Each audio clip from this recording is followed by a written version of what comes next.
साथ सरकार बनाते हैं। ठीक है, तो यह अपने आप में एक बात है कि 61 सीटें जिसके पास मेजॉरिटी में आ जाएं, ऐसा आज तक 1949 से लेकर नहीं हुआ है। इजराइल के बारे में आपको पता होना चाहिए, काफी ज्यादा विवादित स्थान के रूप में अरब वर्ल्ड के लिए यह रहा है, क्योंकि माना जाता है कि पहले जिस जगह पर आज इजराइल है यहां पर पैलेस्टाइन हुआ करता था। फिलहाल चर्चा कर लेते हैं बेंजामिन नेतन्याहू की, और चर्चा करेंगे कि इनके आने से भारत की दोस्ती पर क्या प्रभाव पड़ेगा।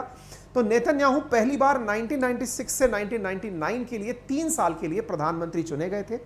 अच्छा, एक जानकारी मैं और दे देता हूं, यहां की जो संसद का कार्यकाल है वो 4 साल का रहता है, यानी एट ए टाइम 4 ईयर्स के लिए संसद चलती है।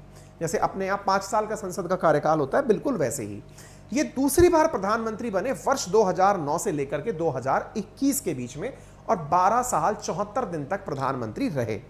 ये लिकुड पार्टी से बिलोंग करते हैं। जैसे हर राजनेता एक पार्टी का नाम लेता है, ऐसे ही इनकी पार्टी का नाम लिकुड पार्टी है।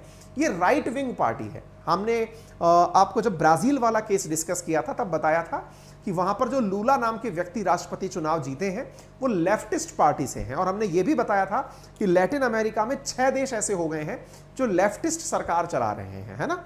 ये राइट विंग पार्टी है, यानी कि एक तरह से पूंजीवाद को बढ़ावा देने वाली पार्टी है, और ये लिकुड पार्टी इनकी पार्टी की वो है ना।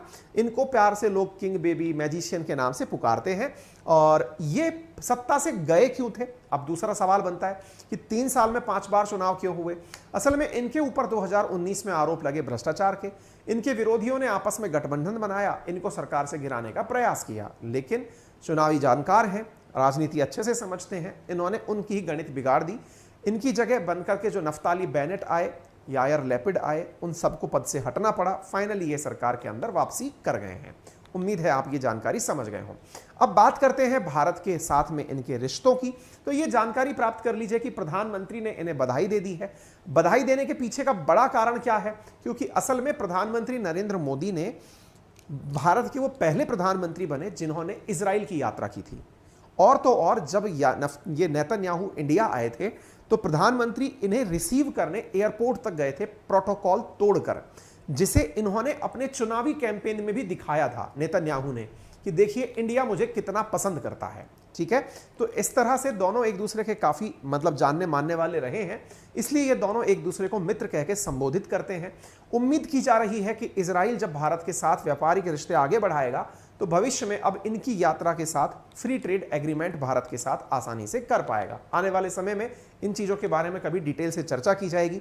सेशन की शुरुआत में मैंने आपसे 2 सवाल पूछे थे। गंगा उत्सव के बारे में पूछा था, 4 नवंबर से शुरू किया गया है। 4 नवंबर से मेजर ध्यानचंद नेशनल स्टेडियम नई दिल्ली से शुरू हुआ है गंगा उत्सव के नाम से, और अडानी ने हाल ही के अंदर स्टैच्यू ऑफ यूनिटी से लंबी ऊंची जो विंड टर्बाइन है वो मुंद्रा के ऊपर लगाई है, गुजरात के मुंद्रा नामक